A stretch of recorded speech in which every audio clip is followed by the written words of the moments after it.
Thank you for coming to Fehr Cab Interiors for your international headliner needs. A few safety protection items we'll be needing for our project today. And here are some of the tools we'll be needing to complete the project. Before we get started, let's cover the seat with Visqueen so it doesn't get too dirty and stick to the fabric.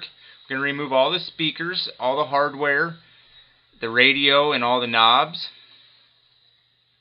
It takes a lot of time to remove all these items, but this is what you have to do in order to complete the project. Remove all the screws for each radio and speaker and control panel. There's 5 screws for each one. We want to make sure we keep all the hardware. There's 4 long screws holding the air return knob in. Remove the back angle iron along the backhand side. There's several screws along the backhand side that hold that in. 88 series, remove the visors, remove the side rails, and now the headliner is just going to be crumbly and fall right down on you. Remove the screws up in the front. Grab your putty knife and start scraping out all the old foam, grabbing a hold of it and just peeling it out.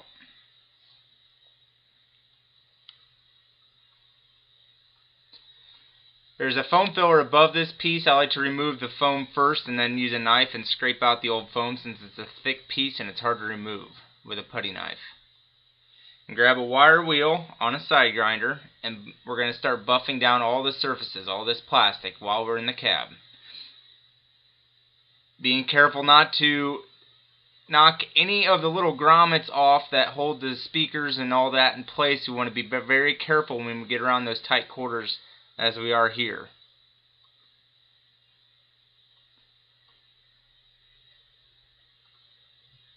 Grab a straight edge screwdriver or knife. Any surfaces you couldn't get with the wire wheel, scrape out all the old foam, or a handheld wire brush works as well. In these tight crevices, use your screwdriver and really knock out all the dirt that's still stuck in place. We're going to replace the foam and seals above the headliner on this cab as well, so we're going to scrape off the old foam and clean off all the old seals on the panel and above the headliner. Then we're going to sweep out all the old dirt, all the old foam, and really make sure all the surfaces are clean. Really be extremely thorough when you do this. You can use an air hose as well. That just blows the dirt around a little bit more, so I like to use a shop vac. Now since we got it all clean, we're going to glue the foam filter in first. Foam filler, excuse me.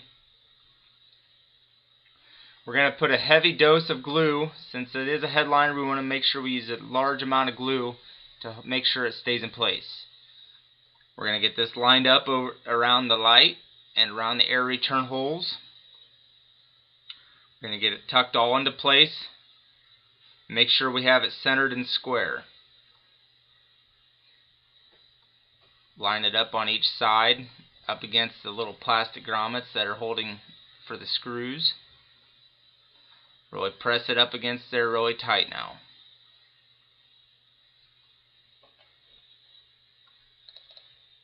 We're going to tighten up these little knobs in the back here before we go any further for the air return.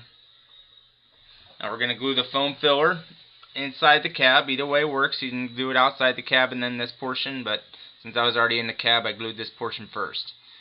We're going to glue this right up against the edge of that air filter return, and now we're going to get this lined up into place. We're going to put it around the around the light first. Get it lined up on the side.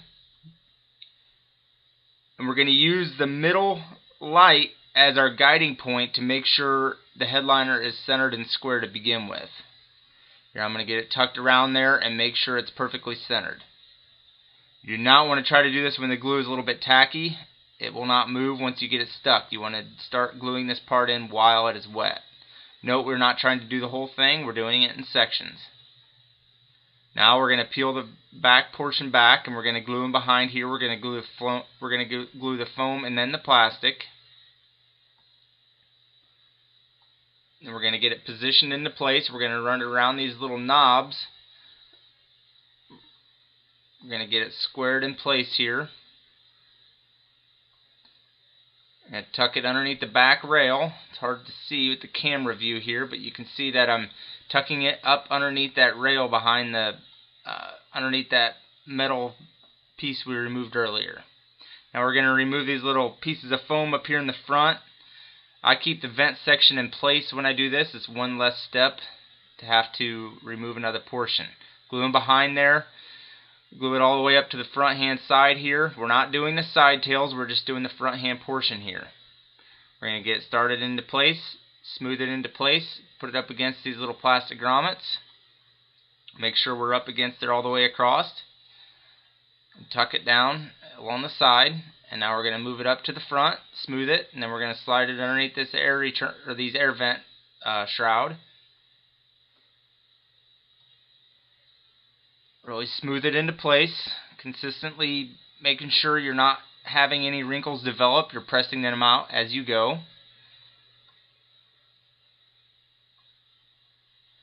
Next step is to cut out the hole here for the radio. Since it does protrude out into the cab a little bit, the other holes I like to leave alone until the project is glued into place. Now we're going to cut little X's around all these plastic grommets and push them through. This is better than doing it after you glue. You'll have a mess with the glue. So now those are all ready to go for whenever we glue it into place. So now we're going to glue them behind here, glue on the side, the tail, and up in behind there around the screw holders, the grommets. We're going to push it around these holes that are already cut out and push it into place. A few wrinkles are developing. If they're not pressed out, they will be covered up after they're cut out for the speakers and control panel. Get this flush up along this edge here. Here we're going to curl it a little bit, make it look like a nice finished edge. We're going to tuck it at the front portion up underneath this shroud up in the front. The other side is the exact opposite, so there's no need in showing you that side to do. It's the same procedure we just did on the right hand side. Cutting out the hole for the control panel and the speaker. Pulling the wires through and the speaker through. There's two loose wires that we have to reconnect. The other ones, all we have to do is push the knobs through the back from the backhand side and all the way through. Before you get started, you want to make sure you know which knobs are for which control. So put a 1, 2, and 3 mark on them so you know they go left to right in which direction. Start the screw in place and get it screwed into place. Get the speaker lined up. We're going to get this screwed into place.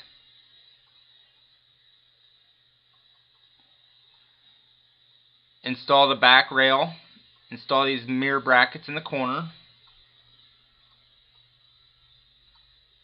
Install the vent shroud in the front, the side rails along the side. Put a new filter strip in for the air return. Screw the knobs in to hold that in place. Replace the visor. Replace the radio shroud. And the other portion to hold it around the perimeter. Put the knobs for the radio back in place. Replace the screws to hold the light in. And the tiny little screws for the cover. The air return. Replace all the knobs for the air return and the control panel. Now we're going to wipe it down with a glue or adhesive remover, since there's an abundance of overspray during this project.